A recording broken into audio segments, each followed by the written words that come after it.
নমস্কার, বৈশাখীর হেসেলে সবাইকে স্বাগত। আজ মঙ্গলবার, আমাদের নিরামিষ, তাই আজকে ভাতের সাথে রান্না করেছি আলু ভাজা,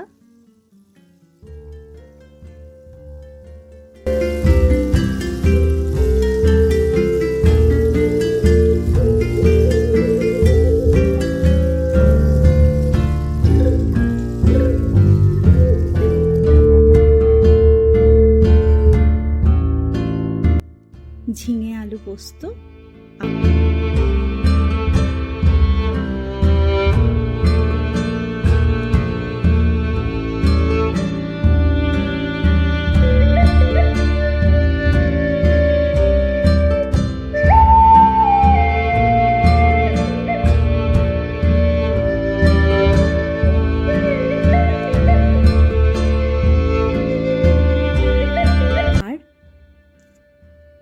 চাল কুমড়ো দিয়ে মুগের ডাল।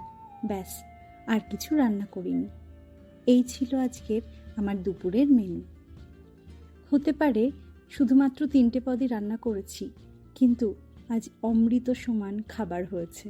খেতে খুব ভালো হয়েছে, খেয়ে তৃপ্তিও পেয়েছি। যাই হোক, আজ তবে আসি, আবার দেখা হচ্ছে কাল। সবাই সবার পরিবারকে নিয়ে সুস্থ থেকো, ভালো থেকো। নমস্কার।